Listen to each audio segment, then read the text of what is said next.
the president of the Philippines, has announced that he's going to no longer deal with the United States militarily or economically, and he's going to focus on dealing with China and Russia instead.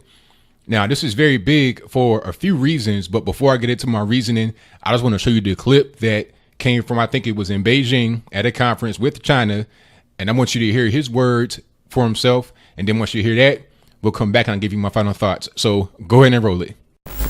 Your Honors, in this venue, I announce my separation from the United States.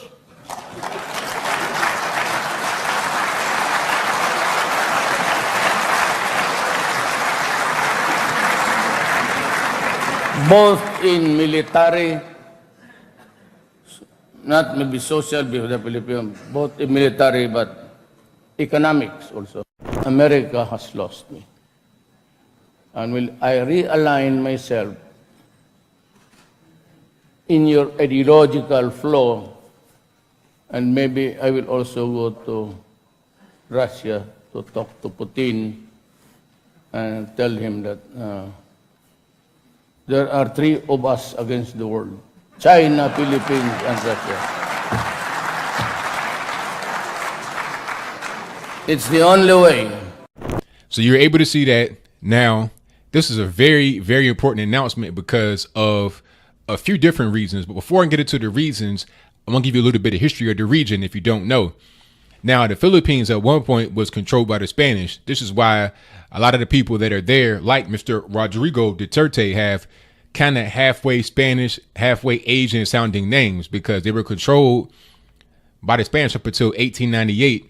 Now, that is when they lost, the Spanish, that is, they lost to the Americans in the Spanish-American War. So as a result, they had to give up ownership or colonization, whatever you want to call it, of the Philippines. However, right after that, the Americans took it over, and then they became America's colony from 1898, 1899 on up until about 1945, which is in the World War II, which I get to a little bit later. Now, when the Americans controlled the Philippines, when they first came, there was a war between the Philippine people and the American people. And that war lasted for a while. Some would say it ended in 1903, 1904, and others would say 1913 because there was a big problem with certain smaller groups of people in the Philippines that were still fighting after the bigger fights were being fought. More specifically, the Moro people, which Mr. Duterte brought up previously when talking about Americans, because the Moro people were like an ethnic minority in the Philippines, and they're Muslim, and they got slaughtered by the thousands in a very tragic situation that happened in the Philippines over a period of years. And I think last ended in 1913, but I digress. As American colonialism continues, you got Filipinos getting sent to Hawaii to pick bananas and stuff like that. They were basically using the Philippines as whatever they wanted to use them for, as slave labor, essentially as a staging ground for other things that were going on right there in that region. More specifically, in World War II, they were trying to use the Philippines as a staging ground to fight a war with Japan. Right now, right after Pearl Harbor, 1941, Japan immediately comes and occupies the Philippines because the Americans had a military base there. Right. If the Americans were not in the Philippines, then the Japanese would not have come to occupy them because there was no other reason for the Japanese to be there other than the American presence. What you may not know from looking at a map is that Japan and the Philippines are very close together. Taiwan is like right in the middle of them. But if you look at a map and you kind of zoom in, the northernmost island of the Philippines is only about 250 miles from the southernmost and westernmost island of Japan. Right. You can drive that distance in the state of Virginia here in the United States and not even be through the entire state. You could drive from the ocean front to the mountains, and that's more than 250 miles. Right. So that's a very short distance. And it's most certainly short when you're talking about traveling that distance through air, which you were able to do during World War II. But I digress again. Now, this is important to understand so you get the basic general historical context of what's going on. The Philippines and Vietnam were allies during these conflicts during World War II, when the Philippines was occupied by Japan, and during the Vietnam War. Right. Philippines, they understood what it's like to be occupied by a foreign force.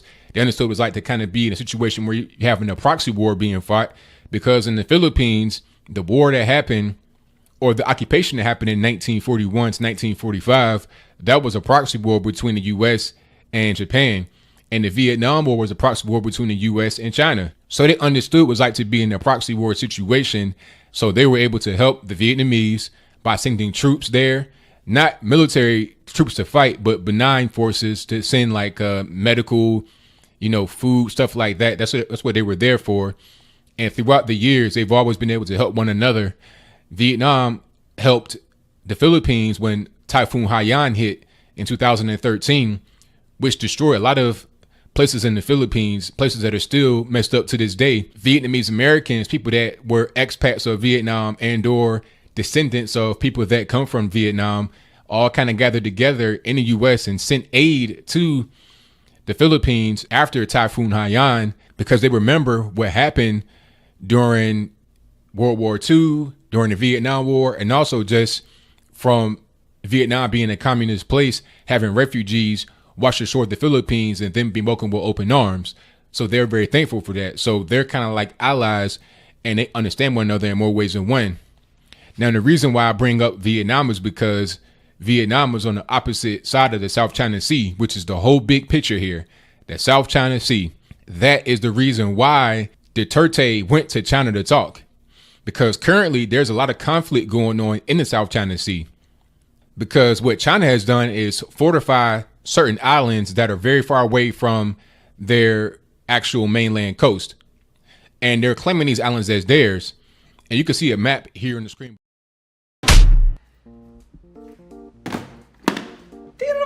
Called the 9-dash line around those islands.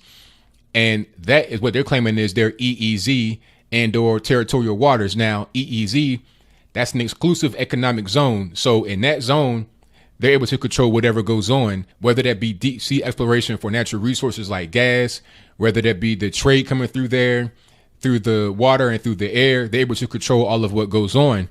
But as you can see from this map, there are other countries, Vietnam and the Philippines being the main two, that have territorial claims that intersect with the 9-dash line from China. And one of the main things that the Philippines had a beef with China about was the Scarborough Shoal, which is right off the northwest coast of the Philippines.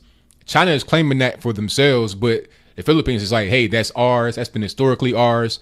You're getting too close to where we are. We go out there to fish to feed our people. And it's to the point now where there's fighting over the fishing. I think a Philippine boat bombed a Chinese boat, not a military vessel, of course, but I think they firebombed a fishing vessel because they were interfering with their ability to be able to fish. There have been fishermen arrested from different countries, Vietnam, China, Philippines, etc., because everybody's kind of stepping on each other's toes. Everybody's in the territorial water and nobody really knows who controls what. The Philippines was able to bring China to an international court, and they were able to actually win a settlement, not a financial settlement as far as I know, but as far as the court saying that China could not fortify these islands and call them their own territorial water, because first of all, historically, that did not belong to them. But second of all, these so-called islands are not islands at all. They're just basically like glorified coral reefs and rocks that China had built up to create islands and say, okay, that's ours. So we control whatever goes on underneath the water that's right there and also around the water. So the international court said they can't do that. However, the Chinese are essentially ignoring the ruling, which still means that there's going to be conflict between them. Now, if you go to the international court and there's a ruling decided and the country is not following it, what's the next alternative? What are you going to do? All you can really do is just try to talk directly to that nation and figure out a way to come to an agreement. And I think that's what's going on here. Or you could go to war, but that's a terrible, terrible thing to do. And the only reason they would go to war is if the United States would kind of provoke them to do it, which is what's going on right now. Today on Friday, October 21st, 2016, I saw that right after Duterte made that announcement, he's going to go to China rather than dealing with the United States. They sent a destroyer right out there to the South China Sea. Now, China's saying, hey, you need to back off. This is our water. This is our territorial water. Back off. And the reason why the U.S. is doing it, well, they'll say the reason why is because they want to make sure that they have freedom of movement out there in the South China Sea, because by international law, it's illegal if you're not allowing people to be able to have freedom of movement. However, the real reason why they want to have so-called freedom of movement, and the reason why they want to inject themselves into that conflict, is because a lot of our raw materials comes from the South China Sea, not as far as in the water right there, but as far as the trade route, right? It comes from, Saudi Arabia, Iran, etc., through the Red Sea, Gulf of Aden, the northern Indian Ocean, right along the coast of India, on up past Sri Lanka, up to the coast of Bangladesh, and on down Myanmar, Thailand, etc., and then on down through certain choke points, like right there in between Malaysia and Indonesia, right there where Singapore is, and then up through the South China Sea.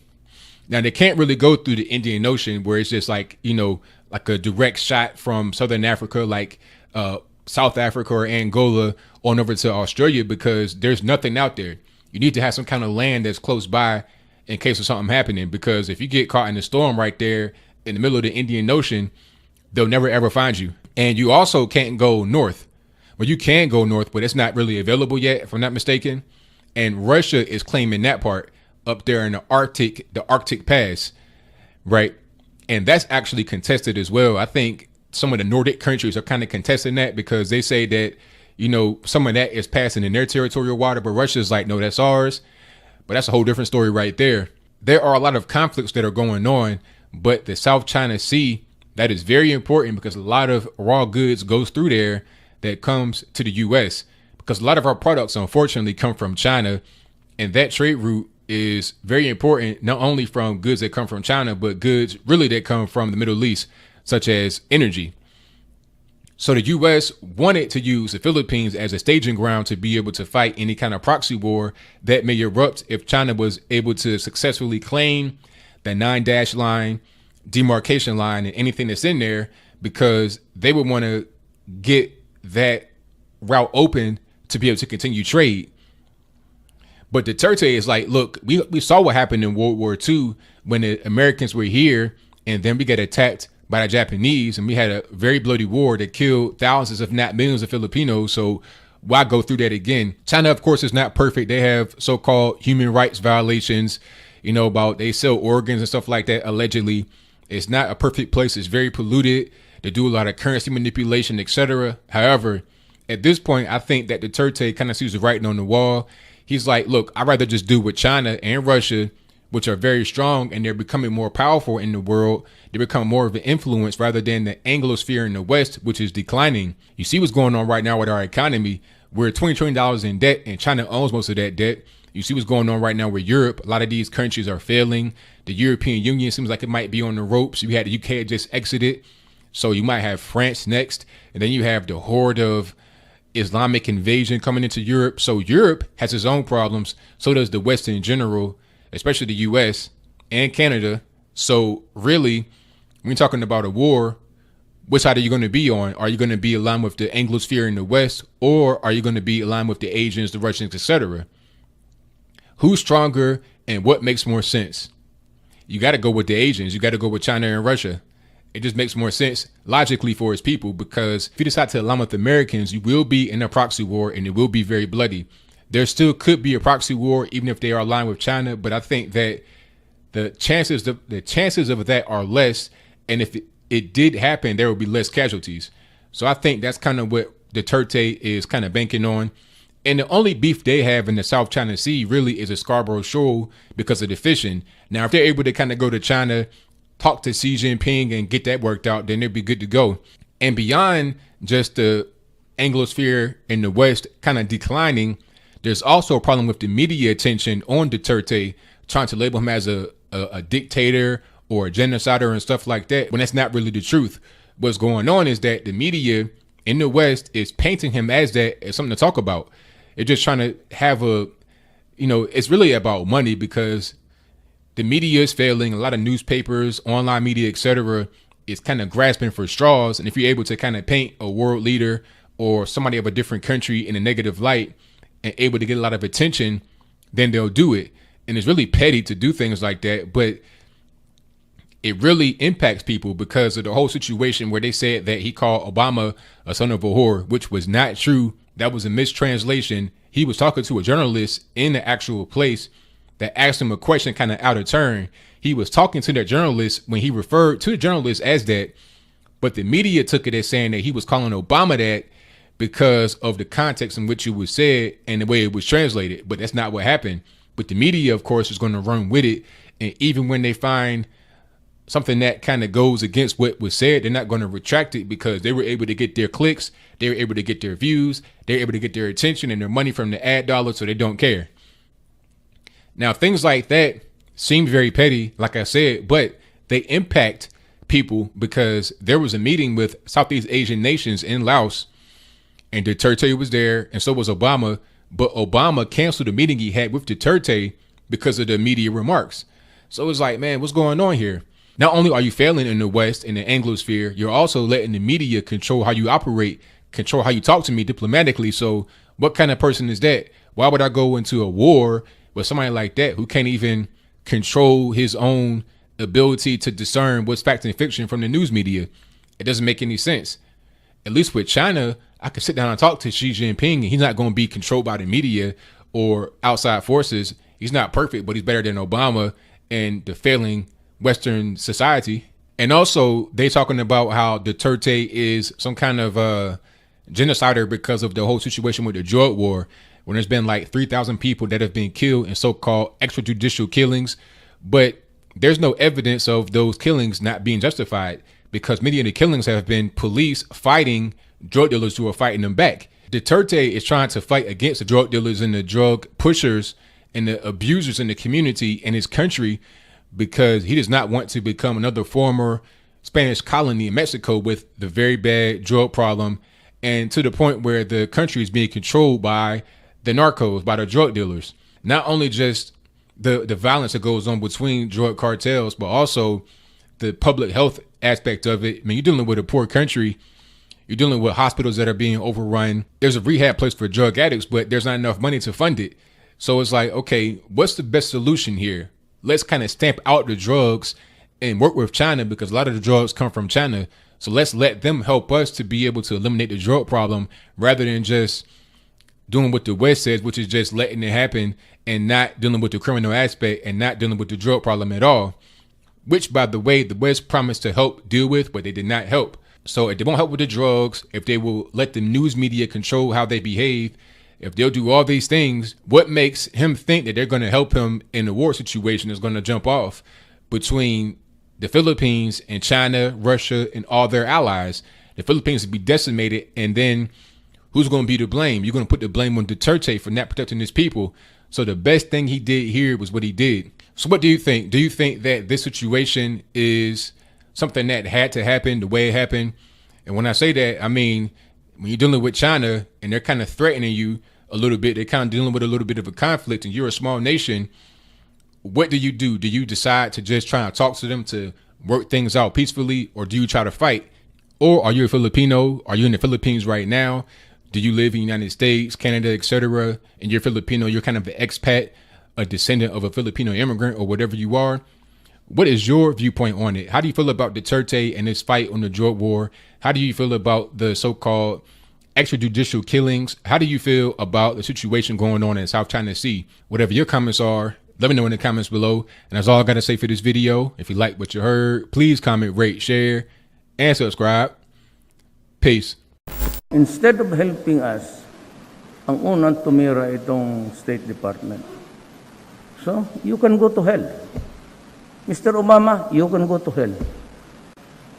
EU, better choose purgatory. Puno na sa impyerno. Bakit ako matakot sa inyo? Specifically the moral people, which Mr. Duterte brought up previously when talking about Americans, because the moral people were like an ethnic minority in the Philippines and they're Muslim, and they got slaughtered by the thousands in a very tragic situation that happened in the Philippines over a period of years. And I think last ended in 1913. But I digress. As American colonialism continues, you got Filipinos getting sent to Hawaii to pick bananas and stuff like that. They were basically using the Philippines as whatever they wanted to use them for, as slave labor, essentially as a staging ground for other things that were going on right there in that region, more specifically in World War II.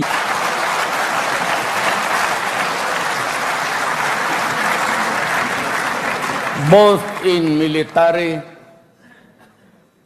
not maybe social because the Philippines, both in military but economics also.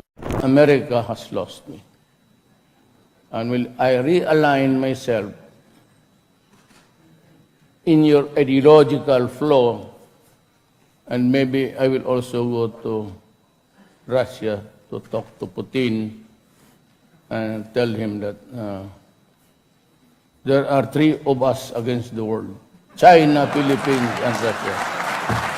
Colonization, whatever you want to call it, of the Philippines. However, right after that, the Americans took it over, and then it became America's colony from 1898, 1899 on up until about 1945, which is in the World War II, which I get to a little bit later. Now, when the Americans controlled the Philippines, when they first came, there was a war between the Philippine people and the American people.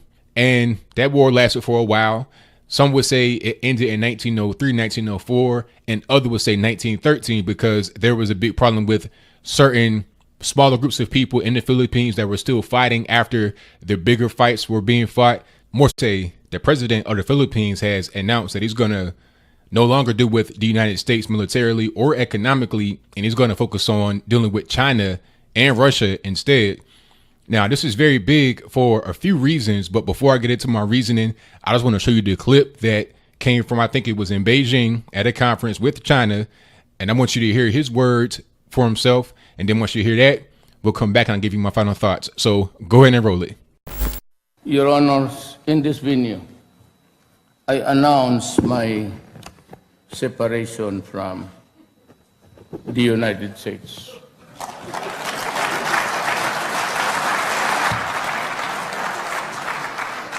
It's the only way. So you're able to see that now. This is a very, very important announcement because of a few different reasons. But before I get into the reasons, I'm going to give you a little bit of history of the region if you don't know. Now, the Philippines at one point was controlled by the Spanish. This is why a lot of the people that are there, like Mr. Rodrigo Duterte, have kind of halfway Spanish, halfway Asian sounding names because they were controlled by the Spanish up until 1898. Now, that is when they lost, the Spanish that is, they lost to the Americans in the Spanish-American War. So as a result, they had to give up ownership or